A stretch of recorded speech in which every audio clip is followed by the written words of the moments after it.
I reference it a lot when I'm like when I do stand up. I try to perform sober all the time. But then if I have like a big gig coming up, I'll like before the gig maybe I'll have a couple drinks because then you're getting loosened up. But the performing sober most of the time is like how Goku normally fights, and then there would always be that point where the villain thinks they kind of have the edge, and then he takes off the weighted clothes, and he's like, "Well, I'm not even fighting at full potential right now." Yeah. So when I have the couple drinks, I'm taking the weights off, and I'm like, "Now we're really going, dude." Yeah. Oh, dangerous habit to get into. Oh yeah. That's what you save it for when you need it. You save it for the special don't let occasion. that bleed into then your you start real life. taking shirts off that don't have any weight. You know what I mean? Yeah. And then now you're taking shirts off to drive to the grocery store. Exactly. Like, man, talking to my family's hard. I should have a drink let me right take my now. shirt off. Yeah, if I get a drink and take my shirt off, I'll feel better. That'll help. Yeah. I can tell my dad what he needs to hear. Yeah.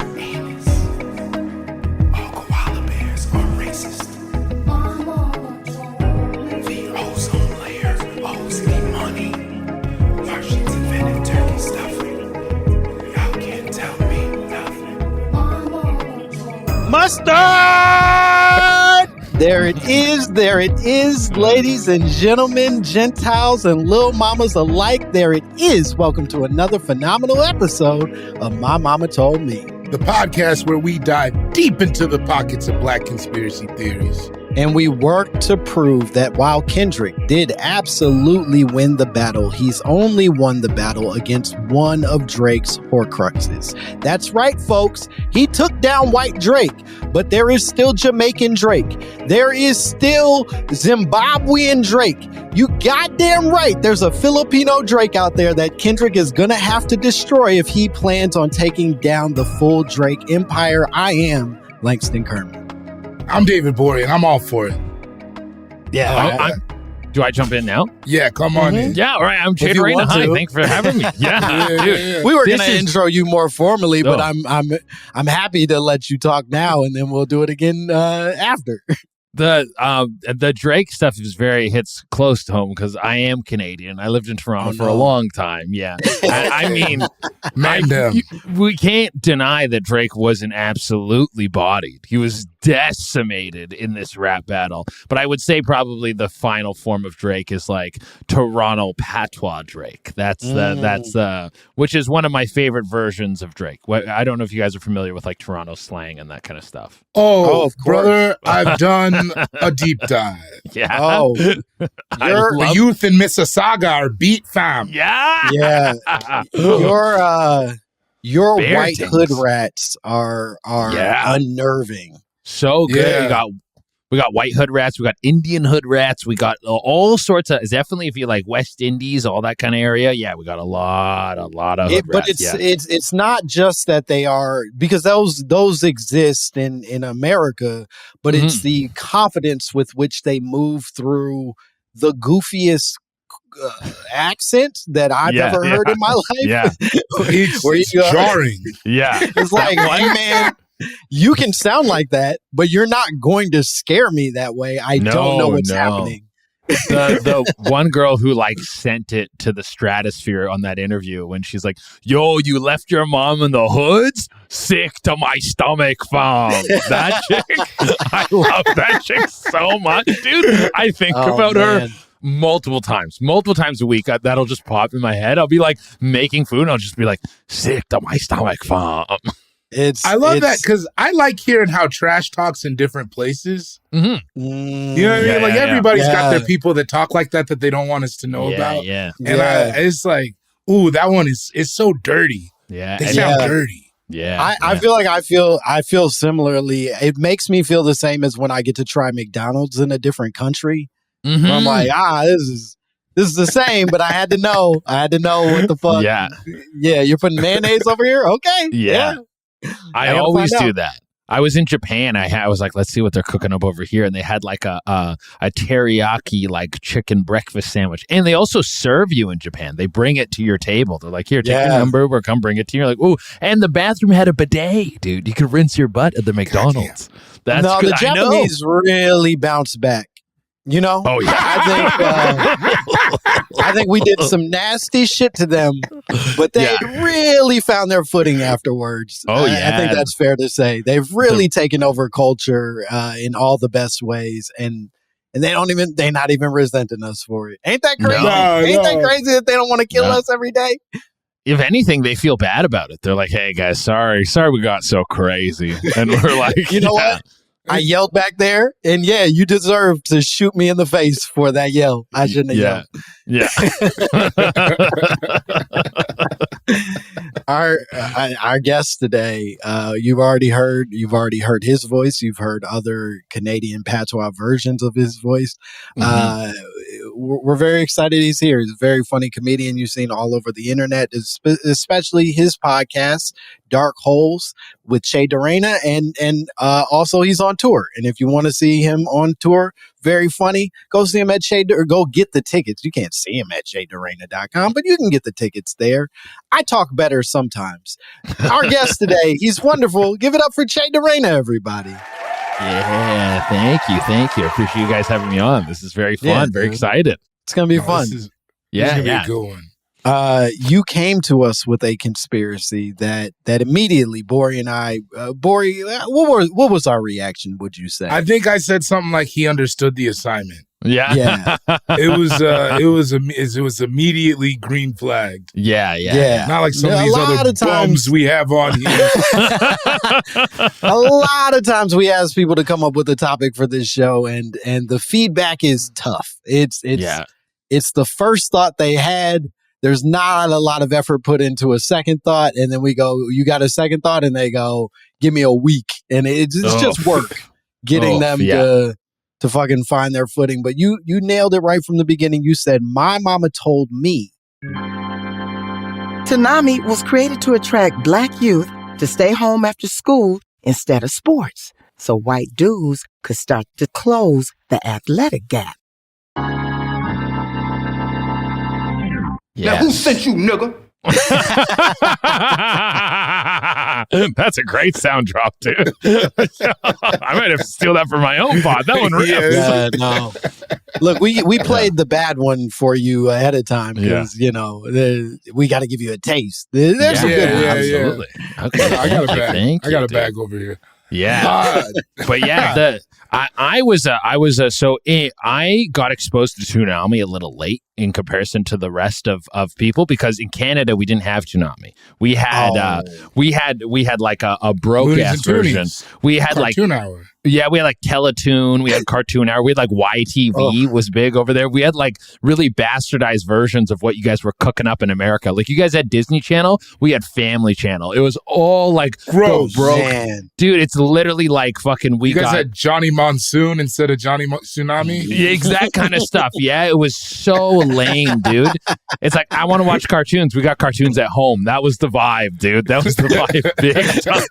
We don't need Johnny Bravo. We got Anthony Clap Claps. He's just as good. I remember I would see commercials for Cartoon Network and I would just be like, oh man, I wish I could watch Cartoon Network. I wanted it so. They showed you the commercials, but you couldn't get the channel? Oh, yeah. You get commercials and stuff. Oh, that's nasty. Yeah, dude. You couldn't get it. And then my parents got one of those boxes, those boxes that just got like everything. And it was like very like, shh, don't tell anyone about this. And it would just get like all the channels. Then I got exposed to Toonami and I was like, oh, this stuff rips, dude. And my dad hated it. My dad hated cartoons. Toonami. He hated cartoons in general. What is your dad's history that he hates whimsy? He's so my dad's from Haiti, and so so that explains He's a lot through of a few things there. himself. Yes. He's not trying to watch Anthony Clap Claps waste his time. Your dad's a survivor. He ain't got time for bullshit. Totally. And like where are your parents from in the States? No, my mom's from Sierra Leone. Okay. So you understand, like, a foreign parent, not only they're like, this doesn't make any sense. There's like an air of like, they're like, whatever you're watching here, this is like weakening you. And I don't like that it's weakening you. And also a lot of this stuff, like where it was like Pokemon or Digimon or Yu-Gi-Oh, these ones turned into like, I'm buying cards. So now it's like costing money. They were like, no. This is... One time we were driving in the car home and I'm in the car with my dad and I asked him if we could like stop at like a corner store, a little store, so I could buy some Yu-Gi-Oh cards. And he's like, why you want to buy these cards? You know, one day you're going to have all these cards. No one's going to talk to you and all your friends are going to be dead. I was like, damn.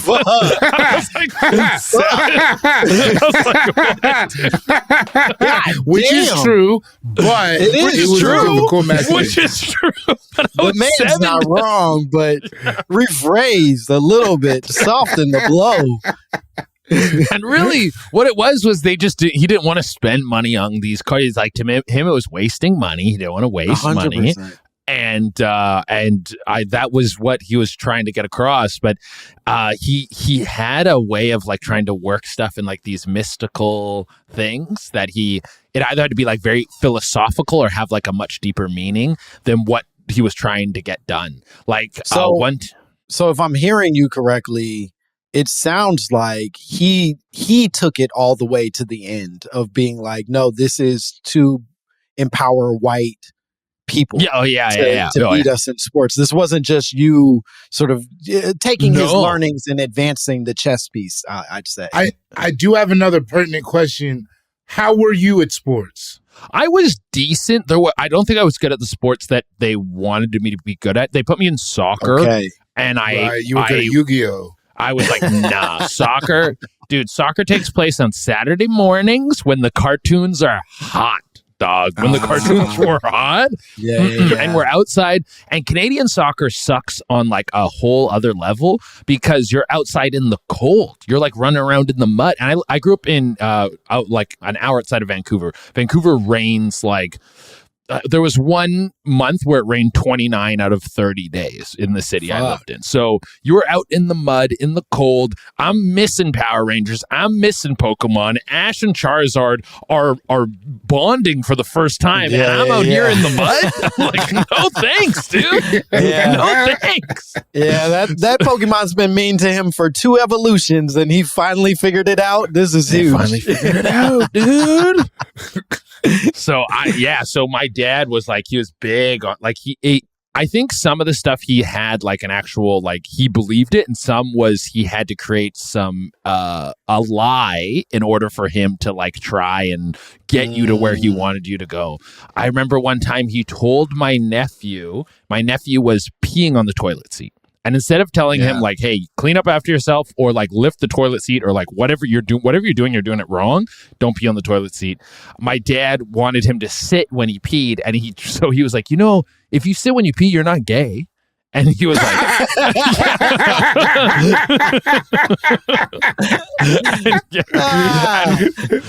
my nephew was like, what? He's like, yeah, you can sit when you pee. It doesn't matter. We all do it. Hey, but I'll say this. Look how progressive your dad was. Do you know what I mean? That's true. That's true. Because there's a different version of your dad that could have been like, you got to stop peeing on my seat, and if you sit, you're gay. Figure it out. Yeah. You know what I mean? Exactly. Like, he could have taken it all the way. He's like, hey, man, just sit down. I could have used that in my life, man. I still get nervous about, if I pee sitting down, I get scared somebobody's going to walk in.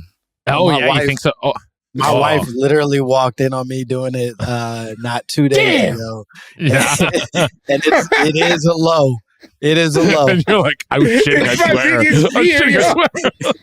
It stinks in here. It stinks in here. I just took the biggest dump of my life. I swear to fucking God. Look, I'm taller because of it. Look. Oh my God. It's the most vulnerable. I'd rather you pull up on me in the shower. I would rather you pull up on me washing my butt crack than walk in on me sitting down to pee. Dog, I felt so low, man. You just want to take a load off, man. You're just like, hey, I would love to take a seat right now. It's nice to pee and check your phone. I like that. I also a lot. have that thing, and I don't know if this is relatable. It scares me every day, but I have that thing where all the pee doesn't fully finish in one one shot. You know what I mean? Like some guys just get to shake and walk away, and I gotta wait a minute to see if I'm all the way finished. And so sitting helps that. Yeah. You're like, it takes a long time to traverse long tunnels, man. Don't feel bad about it. Hey, come on, man. Or short tunnels with a little maze inside. You know what I mean? Either one. Maybe you just got to travel around a bend. I've never seen your penis. My urethra does a zigzag. You got to spelunk a little bit over here. You know what I mean? That's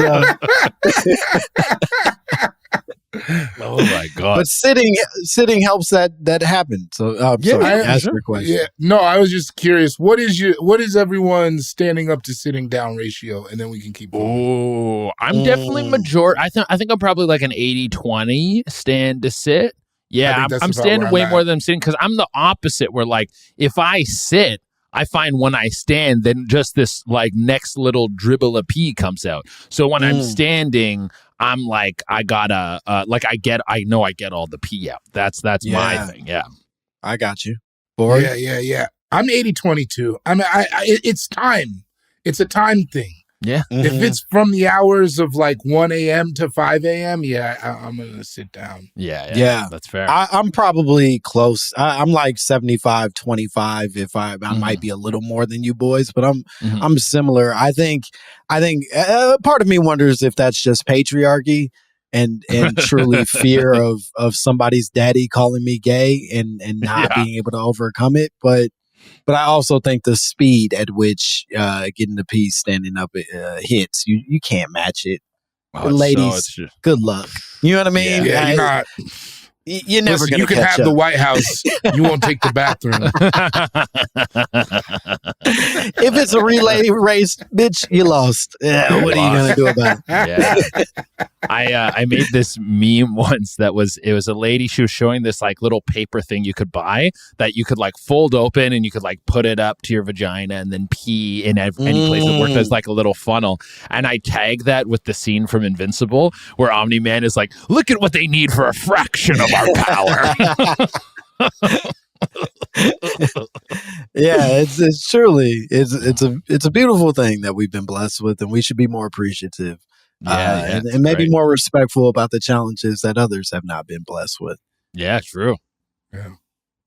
Anyways, so your dad hated Toonami so much that he then created a theory. I'm not even going to call it a fiction at this point. I think it very much, in my mind, I read it and I go, God damn, this shit it hits a little bit. It doesn't. It doesn't feel all the way wrong to me. Bori, I don't know if you felt the same way. I was like, God damn, he kind of spitting. It's kind of one of the biggest, that is one of the biggest white conspiracies that I believe in. I think that they hate that we run sports like that. Yeah, you think it's like a domination? I think they've been trying to close that gap for, I think anything they could do. I think they're desperate. Yeah. I mean, we're even sneaking up in baseball. Bro, you know what I mean? Yeah, I mean, in basketball, they're like, we're going to Serbia. Where can we find someone who can really ball? We'll go across where are the world. Our strongest ones? Yes. Yeah. It's like, because come on, man. You don't think there are guys, the University of Kentucky, you think all the men in Kentucky want to root for those boys on that team? Yeah. No. No. You know what I mean? Like I think I think a lot of times that's the one thing that fucks up their politics. It's like, damn, Zion is just so good. Yeah, I think it's also the thing that makes them turn on our athletes when they fuck up so quickly. You know what I mean? Like Zion was that, where everybody's like, he's a god. He's the greatest thing that's ever happened. And then you saw that weird lady he was fucking with the BBL, and everybody's like, look at him, you fat fuck, you sick fat boy. You'll never be anything, you fat piece of shit. And it's like, hey man, you liked him like 6 weeks ago. You're being weird. Yeah. It's a lot of the reason they turn off to the games, too. I remember a friend's dad in high school being like, basketball just with all the tattoos and the chain. And it's like, just say you don't like Allen Iverson. Yeah, come on, man. And it's like, you remember like how much they love Larry Bird, like Boston having like a white god on the court. Yeah. They're like, oh my God, yes, we're doing it. We're doing it. They really thought it was like, I was going to say that they thought Larry Bird was going to be like the birth of a new time. That like this was going to be the norm. It's like, no, it was an anomaly. He was a Sega Genesis. He popped in. There's white chocolates are like Highlanders. There's one every there's always one. Yeah, but there are also those guys who, like I think about like Kevin McHale, right? Who was named one of the 50 greatest players of all time. You hear all this legend of the greatness of Kevin McHale. I ain't seen no highlight tape, brother, once of that motherfucker, brother. Yeah. Brother. Do you know what I mean? Like, 100%. When did Kevin McHale do all that? If that's 100%. Yeah. I ain't seen him do nothing cool. I haven't seen anything that felt stand out. It just looked like a gangly bitch to me. And apparently he was the best. That's he was crazy. Balling out of control. Yeah. No, Larry Bird's got documentation. You know what I mean? Come on, Larry went crazy. I watch those Larry tapes and I go, nah, they were right about this one. That boy played on top of corn. He figured it out. And like talking shit on the court too. I love when a dude is just like when his trash talk game is unbelievable. That's a big part of it for me. One of my favorite moments in sports. I don't know if you guys watch UFC at all, but there's Khabib fighting Michael Johnson, and he's like just pounding him. He's ground and pounding him, and as he's ground and pounding him, he's like Russian trash talking him, where he's not saying like you suck. He goes, you know, I'm better than you. Just give up. Just give up. You know, I deserve to be the champion. I deserve the title. Like he's like psychologically like trying to convince him that he's a loser and that he should just give up the fight. I was like, that's one of the most savage trash Your mother's talks borscht tastes like shit. Yeah, he's like, you can't. You're weaker than me. It's okay. It's okay to give into your weakness. You're like, wow. Foreigners don't have the ability to translate into colloquialisms. They just say the thing as a feeling. And so it hurts way more. It's like, I think we should come back to that. And you will never be more than me. And that is because God made it that way. Like, and you're experiencing that right now. You're like, oh my God, dude. Yeah, I think that's good. I don't think it all got to be an and one t-shirt. I think sometimes it should just be like, you are a small man, I dominate you. Yeah, shooting from the hip. Shooting from the hip, man. You're inferior to what I am. That's what I want to hear. I was going to say, Toonami did capture many black youths into loving anime. That was like really the catalyst, and their intro and everything was like, it sounded like hip hop. Like they knew, they were like, we're capturing these young kids and we're getting them into this groove. And there's like a wave of black people being obsessed with anime after like the presence of Toonami, like Dragon Ball Z, Naruto, Bleach, all these shows where like people got hooked on. It was unbelievably huge for me. The transformation it made in my life I can't articulate it well enough to say how big fucking Toonami was for me. It truly changed everything. Yeah. Did you ever see, and it went across like all cultures. Like, did you see the thing where Dragon Ball Z Sparkling Zero came out? That there was that new Dragon Ball Z fighting game, and Cartel Crime dropped. The cartel was like, we need to take a break, guys. They all called in sick. Like, we gotta tap in. Yeah, dude. Yeah, man. We'll be back. We gotta Goku turned blue now, so so I got something more important. I gotta see what that feels like to be in charge of. Bori, were you an anime kid? Not at all. No. Whoa, man. I was like, I watched Dragon Ball Z, and I was deeply, deeply ashamed of it. Really? When it was on after school, you remember for a few years, like I want to say junior high school era, it was on after school, and I was deeply, deeply ashamed. I was so surprised years later when it like kind of arose in the culture and people were talking about it, and I was like, oh, this is cool. This is cool? Yeah, it slaps. Oh, it really like, you didn't see the vision for it at all.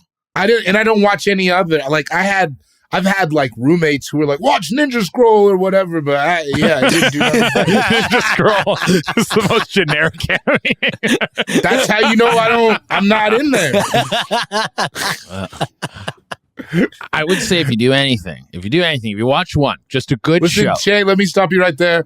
I won't. Oh, you got I just converted my buddy. I just got him. I'm having a good time with you nerds. I'm not going to do that. Man.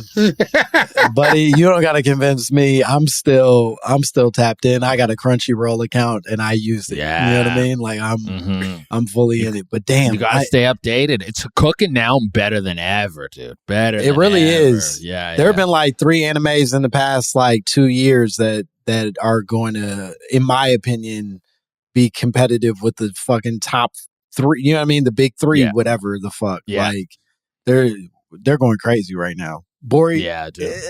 You're fine.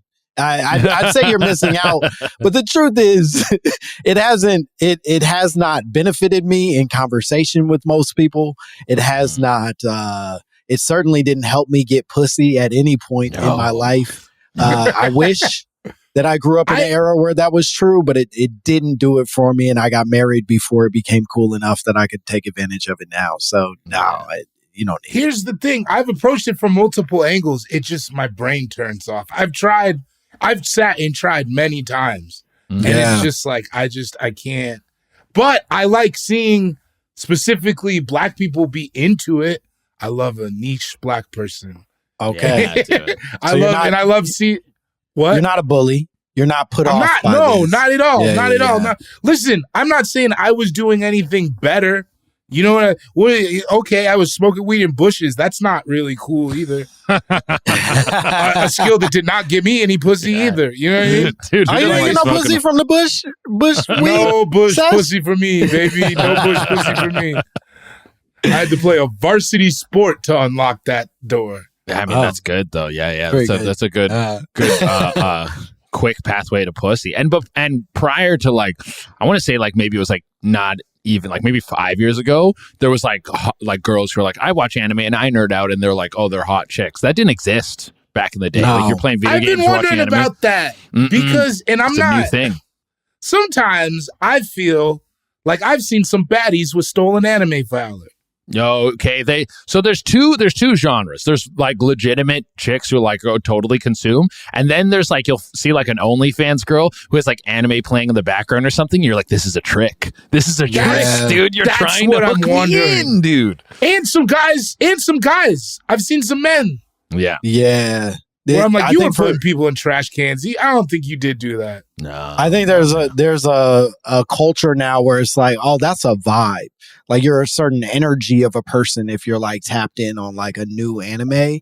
And because of its accessibility now, it's way easier to kind of like keep track of shit without actually like for real watching this shit. Do you know what I mean? Like you drop My Hero Academia in a conversation and you kind of sound like an anime guy, even if you ain't really like watching the fucking episodes. You don't even know the main character's name like that, but you're like, I know it. I'm aware. That's my question to you guys, is that what Toonami did for the culture, was it that access to Toonami expanded the world and now you have a whole thing? Or was it like, this is the block, this is the amount that I fuck with, and then that kind of went forward? Like, it was like your first taste. Like back in the day before you could watch anything whenever you wanted, you watched what was on TV, and that was what was on TV at that time. And that you got exposed to like anime right after school. You were drinking it in, and you really were like, this is like, there's more than just Dragon Ball Z. This is a whole genre of stuff I can watch.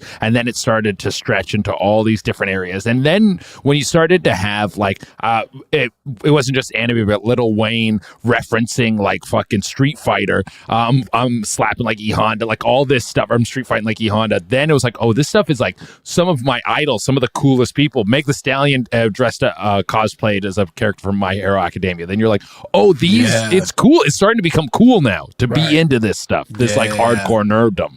One of my best friends growing up was like early Black nerd in a way where I remember in elementary school, he was like, sometimes I watch Japanimation. And I was like, this dude gay.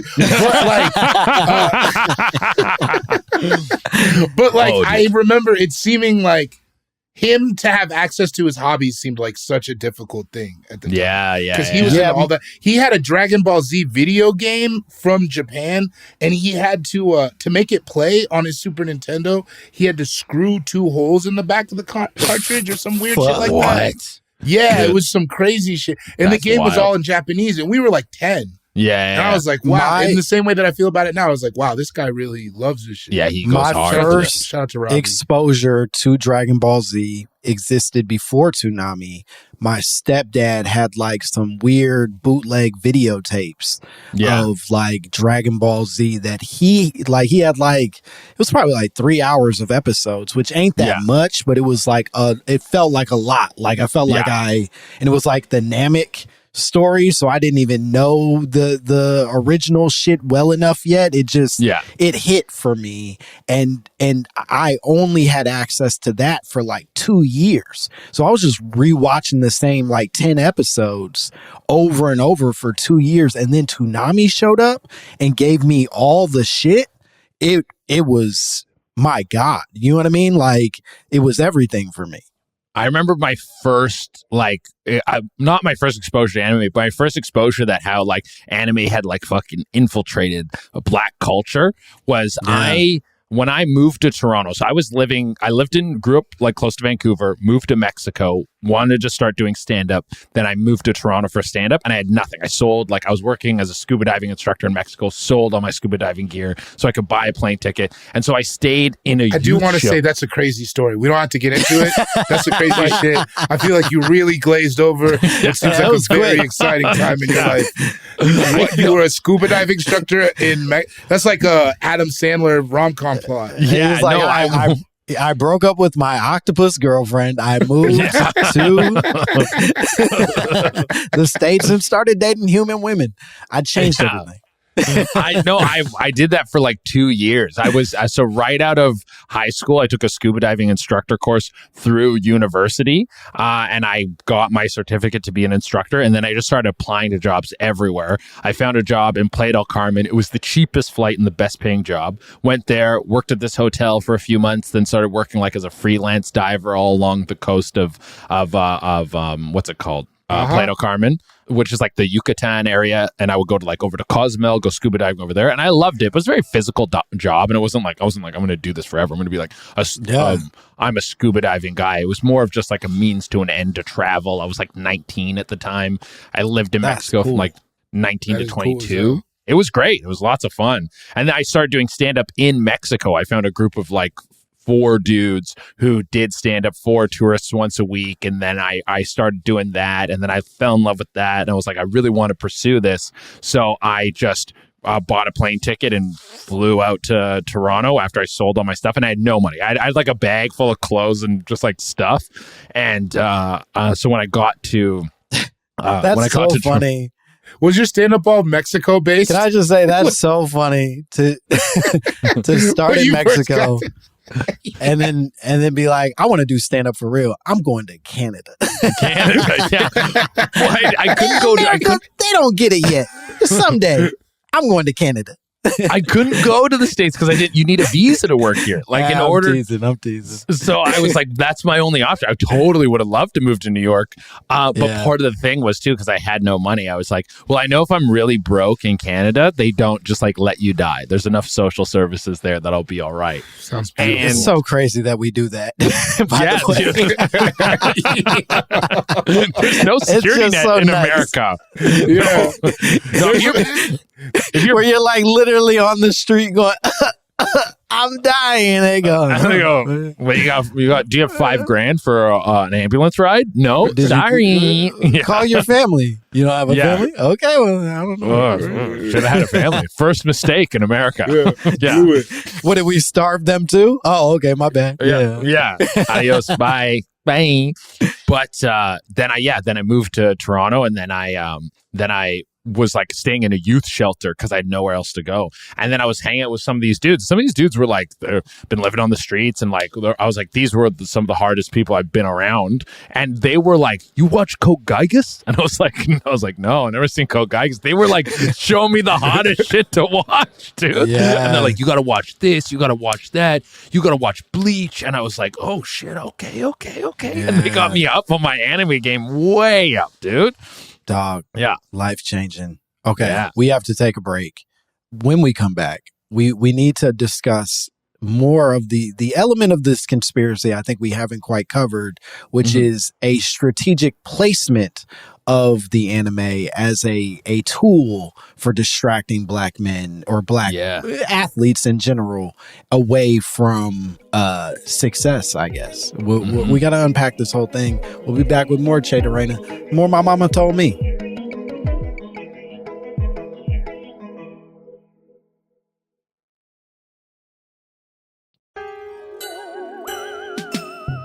Would have been swallowed up. Have you ever been swallowed up? Have you gone through a time of swallowing where everything was overwhelming? Hard to know when that one ends. We're back. We're back here with more Che Dorena. We're still discussing the possibility that anime, specifically Toonami, was fed to the youth, the black youth, as a tool for distracting us away from our athleticism and allowing the white man to catch up, to sink his dirty fingernails into our basketballs and our footballs and whatnot.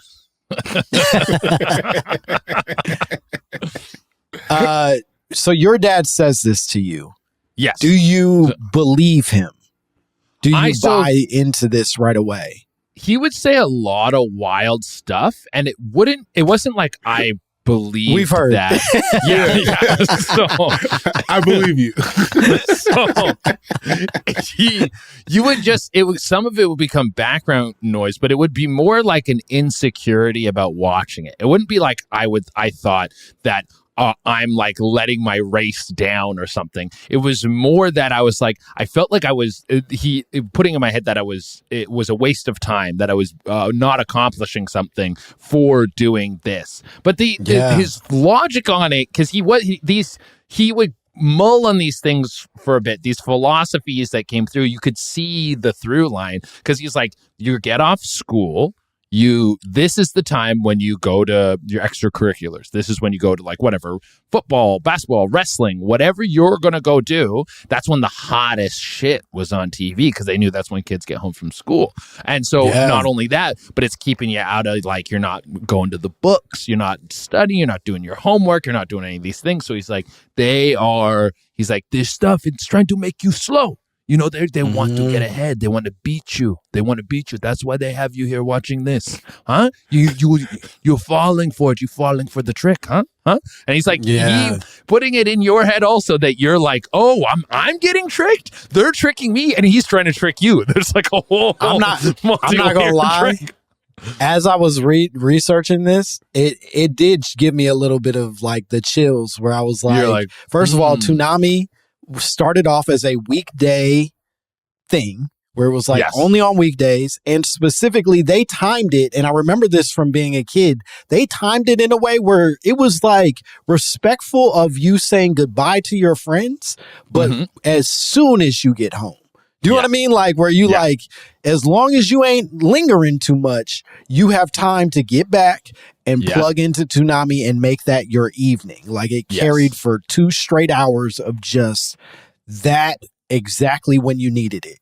And it felt in some ways distracting for me as somebody that wanted to play basketball, was dedicated to it. I'd be like, damn, I kind of want to go fucking watch. God, I want to watch Dragon Ball Z right now. I don't want to do this right now. Fuck. And back then, that was a big decision. That was a big, that was like, to miss this miss Toonami or play basketball. That was something that actually ran in your head as a kid. It was like, I might choose Toonami over this. I might want that. And then they leveraged the anime even more towards Black culture when they started putting out like the Boondocks and stuff. Well, the Boondocks fucking rips, dude. Yeah. Boondocks one of the greatest shows of all time. Of course. But I was like, I think even more now they're like, how do we draw more Black people into watching this anime, into this anime stuff, into this Toonami thing that's going on? Yeah.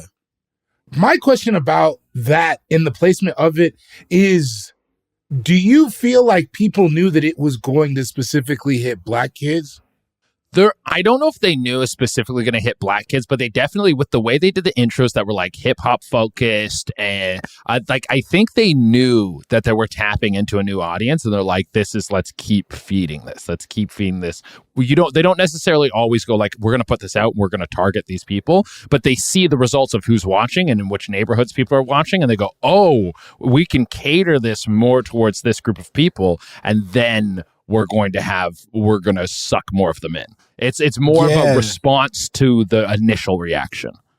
Yeah, I didn't remember the timing of its actual creation, but I looked it up, and Toonami was actually created in 1997, which feels earlier, I think, than I remembered it. Yeah. But it started in 1997. It runs all the way until 2008. And and this is true of a lot of the conspiracies we end up talking about on this podcast, I am a believer that very rarely are there like these dastardly masterminds sitting in high towers figuring out ways to imprison us in new exciting surprising turns, whatever. I think more often than not, you put some shit out and you see who's biting, and then you really start fishing for that. You know what I mean? Like you don't plan for it, but you'll take advantage when the time comes. You lean into it. You lean into what the market wants, and you react to how the market reacted. And that's like, and there's the element of like, it's attracting athletes because it's a lot of this stuff is about being strong, powering up, getting better. And it's like, you're getting that satisfaction through watching this rather than actually going out and accomplishing it in the real world. Yeah, it really, and in that same way, it really inspired my athleticism at times where like, I would think about like Vegeta overcoming and feel like I wanted to replicate that. You know what I mean? Like, I could be the greatest. I just got to train. I remember Goku going Super Saiyan, and that is like a testament to hard work, right? Eating in that ship or whatever, just doing difficult sit-ups. And then, you get bleach blonde, you can beat everybody up. Yeah, dude, the hyperbolic time chamber. You're working out in extra gravity, dude. One of my... That's the same as those plyometric sneakers. Yeah, exactly, dude. I wanted those, and I wanted to be like Goku. I guess that's the best way to say it. Okay, so the other part of this that I think is worth noting is that Toonami, while it was sort of rooted in obviously Japanese animation, Toonami was created by two white dudes who wanted to bring, Japanese anime to the American public. That was their main goal. And that, to me, does feel a little odd. That it's white guys making this show that is voice Tom the robot is I think it's like it's an acronym for Toonami Operating Machine or something like that.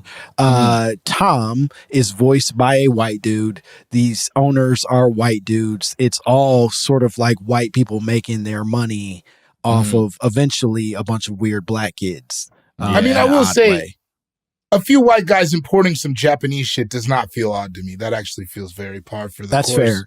For their culture. They were like, we're going to take this other culture and make money off of this culture, and like all these separate cultures we're going to use. There's a term for it. To make Yeah, we're going to take your Sailor Moon and also some swords, please. We'll need those to hang in our homes. Yeah. That's fair. I don't know that it's similar to what you were saying. I don't know that this anymore proves that wasn't just a happy accident by two white dudes who would have done this anyway.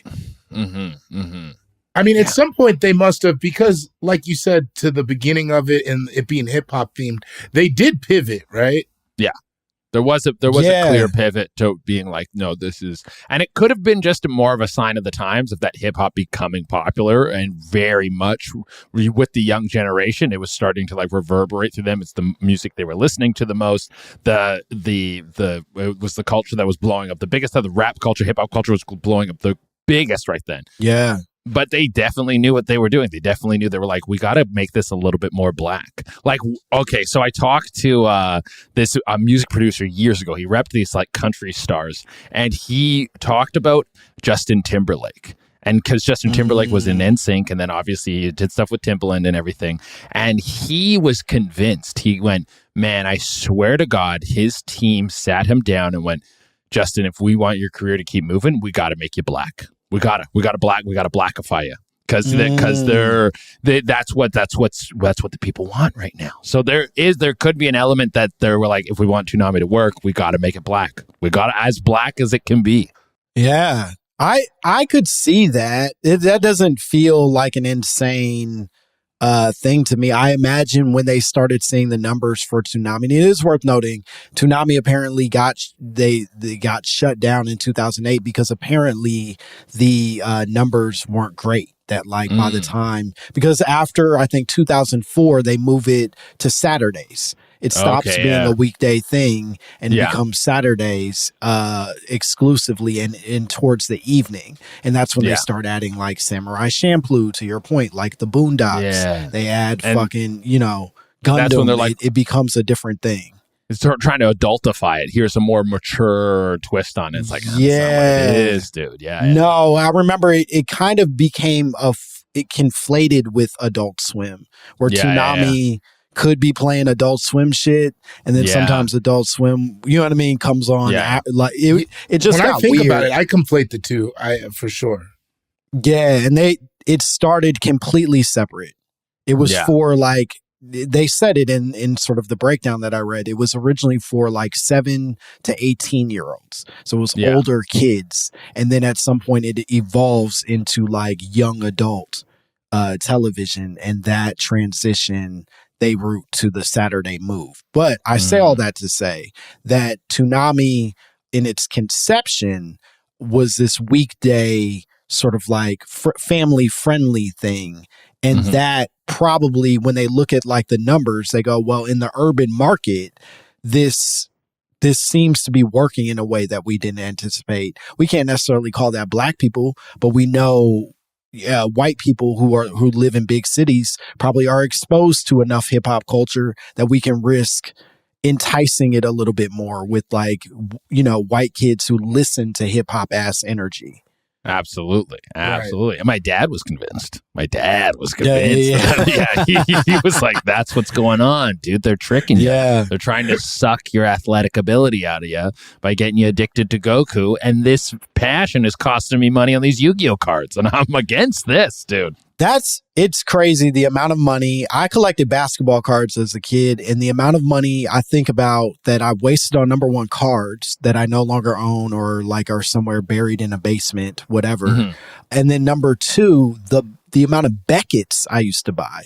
I was like constantly buying new Beckett's every month so that I could see the magazine, so that I could figure out the price of cards, the value of the cards that I had. And because me and my friends were trading them all the time, and so I had to have like up-to-date ass, like, no, this Michael Finley fucking rookie card is worth $54 right now. You're going to have to trade at value. Yeah. Which is interesting because I never remember anyone getting any bread off of basketball cards. No one did, my man. No one. I remember a lot of kids with cards. A lot of like, Anthony Hardaway rookie card. I never heard anybody like, hey, check out this. I got these new Jordans off of basketball cards. No, dude, they were the original NFTs. That's what they were. That was like, that's how you got kids into NFTs, dude. this picture of a player will be worth $1 million one day. Sure it will. Sure it will, dude. Yeah. A player we know for sure is going to make it all the way to the end of a normal career. We have no doubt that Damon Stoudemire is going to be the future of the league. Yeah. Guys, Hersey Hawkins is going to be huge. No, it's crazy. I truly found and I think part of the reason, and this is the scam of it all, is similar to the NFTs, even similar to crypto in some ways. The scam is to be like, nah, but you got to keep it. Yeah. Don't ever let it go, because as soon as you let it go, it's going to fucking blow up in value. And so you just end up sitting on that thing until Damon Stoudemire, unfortunately, no longer exists and this card is worthless. Yeah. I mean, there were basketball cards I thought that were going to be... Remember all those foil cards? Absolutely. You remember that when they would have foil? Yeah, and you would be like, this is going to get me to college. Yeah. If I keep this Gary Payton... metallic joints. If I keep this Gary Payton foil card... I'm going to get my first car. A Geo Tracker, because it's 1994, and that's what I think is cool. That's pretty awesome in 1994. Yeah. Sucks to hear out loud now in the future. Yeah, but, not great. A mini truck. Yeah, no, you were pretty cool back then. It's the same with the sneakerheads, too. We had other sneakers. They put them in, like, whatever, storage or something like that, and then the soles break down. It's like, dude, just wear your shoes, man. Yeah. Just wear your shoes. No, there's some people right now sitting on like some crazy Yeezys. You know what I mean? Like some I can't believe you had those, and they can't even do nothing with them. No, they're just gonna chill. They're in some vacuum sealed container somewhere. Somebody bought those Air Mags. Yeah, the Marty McFlys in there. Damn, boy, you ain't fuck with nothing. Man, it's terrible. I was just outside. Man. Yeah, even when you say it though, it sounds rude. It doesn't sound. It's not though, because I have nothing I did outside I can talk about now. Like there's no, it doesn't graduate. Does that make sense? Like there's adults still talking about anime. There's not adults still talking about trying to figure out how to steal soda pops from the apartment machine. You know what I'm saying? Those are good skills, though. Those are good skills. No, it's a skill that didn't give me, and a skill that I didn't have then. Or like trying to jump over shit on your bike. I remember I lived in one apartment complex. We just there was like 4 different cars that had hydraulics, and we would just look in the windows.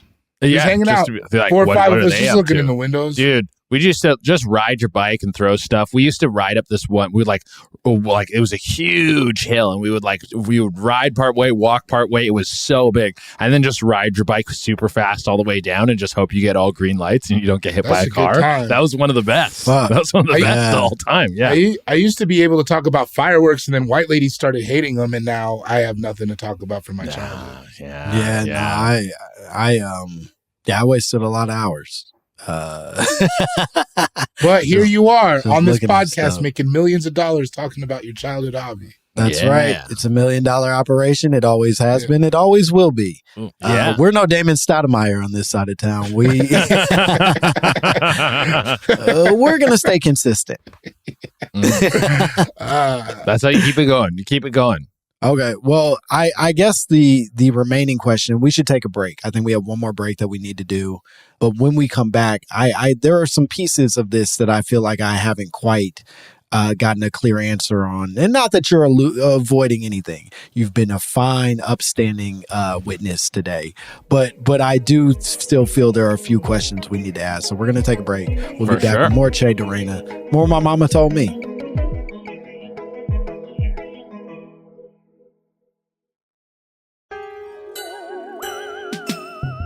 I want you to know this: if your prayers include me to stop drinking, stop smoking, and stop having fun, and stop watching these little bitches pop their ass, if your prayers include any of those things, they're not going to work, because I'm rejecting them all, and I will be continuing in my same wicked ass motherfucking ways. I guess that's the way you want to put it. Amen. And if you are praying that I'm going to get into anime, I'm going to continue in my wicked ass motherfucking ways and keep shooting off bottle rockets behind the Safeway. I think we can get you. We'll get you on one. I mean, I think maybe it's got some titties. Maybe it's got some fighting. Listen, I can't just be swayed with titties.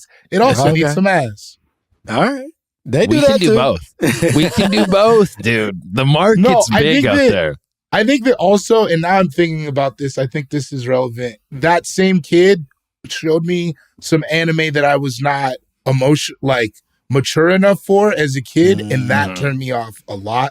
Like, it was like, I like cartoons. Why are they doing these nasty adult things? Let me ask you this, and truly, you won't be swayed. I understand, but if you had to land on what you think you would like in an anime, what do you think? Like, subject wise, are you like I like an silly. I like an epic plot. I like an epic plot line. I like a really defined hero's journey. And it seems like a lot of them have that, right? I would say it's pretty much the only thing they do. Just watch Attack and on Titan. I do appreciate that. Attack on Titan is a great recommendation. It's just a good show. It's just a good show. It's a great show. It's surprisingly grounded given the concept. The concept is about basically these people who live inside of a wall that is surrounded by giants that destroy everything and eat people. And then it only gets more terrifying and chaotic from there. But it's weirdly grounded given. I want to think that sounds cool. My brain turned off halfway through you talking. And it sucks. Listen, I was saying it during the break. I don't think I'm better for not liking it. Also, is it funny? Because a lot of times, and listen, this might if you want a funny one, I got other recommendations. Okay. Because usually I don't think foreigners are that funny. But Canada, y'all are nailing it. We like No, Canada. you guys are funny. Yeah, you guys got some of the greats. We got a lot of came out of there. A lot of goats, man. A lot of goats in common. You guys did a lot of really good Here's stuff what I'll there. say. If you want funny, there are funny ass animes. They're like Really? One Punch Man is hysterical.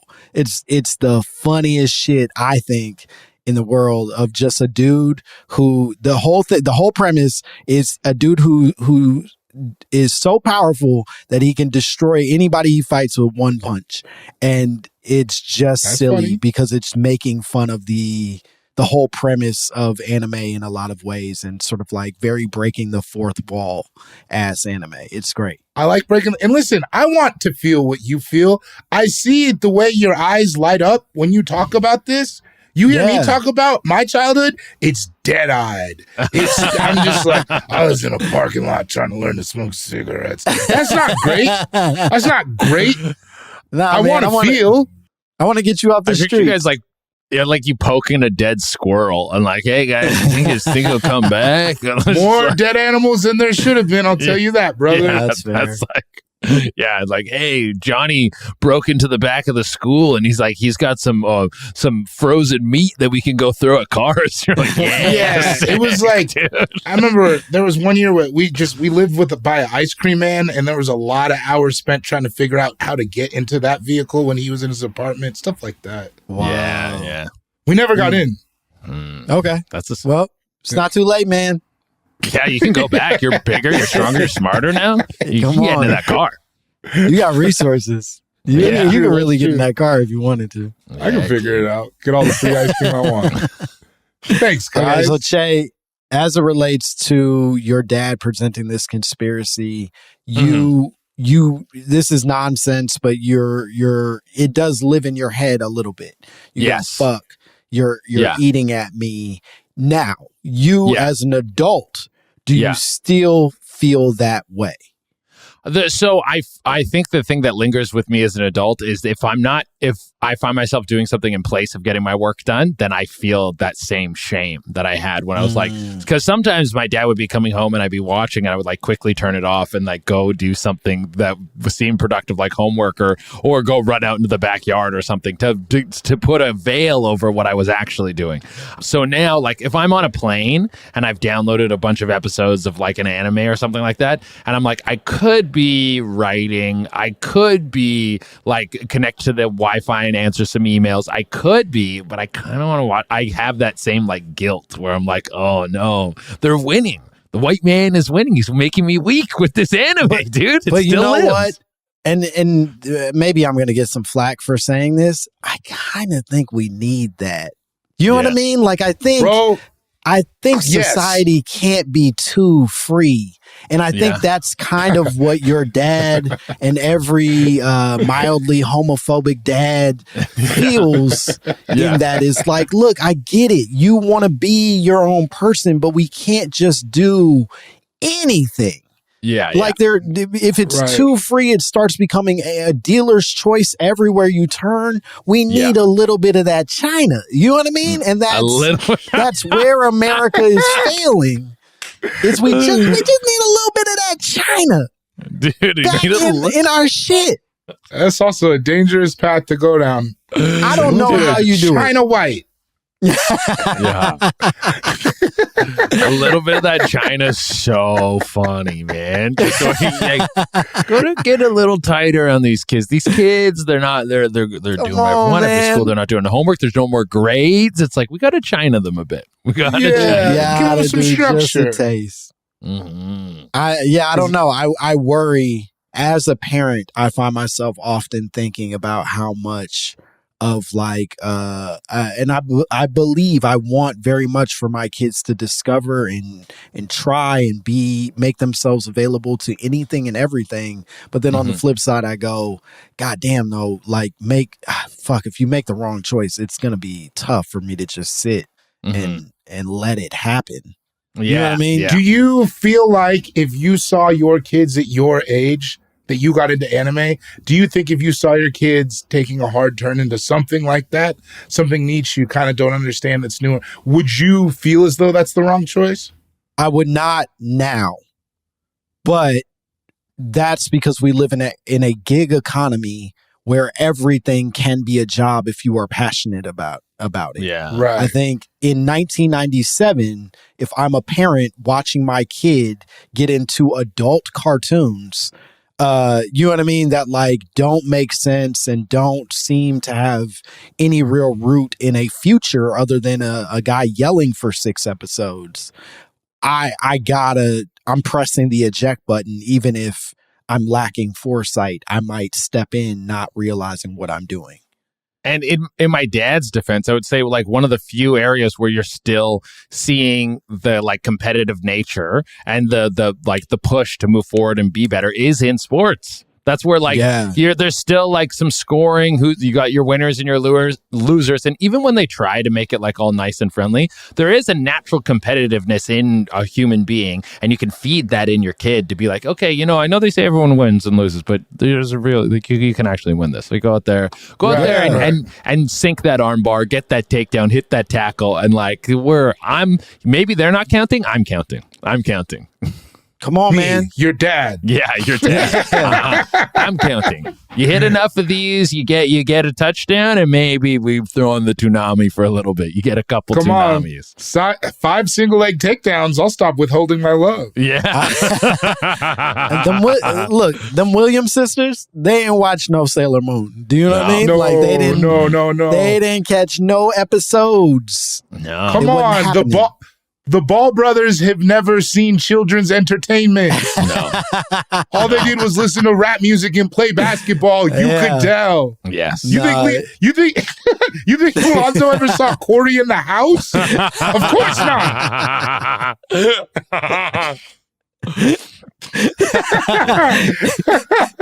I feel like the Ball brothers, at the end of the day, if they were good boys and they worked hard, I feel like LeVar would like act out an episode from something he liked watching.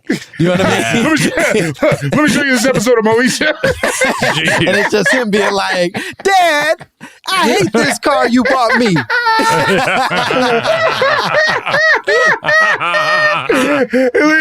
And LaMelo's like, I love this one. Yeah, so good. Dad's in his bag tonight. This is a good episode.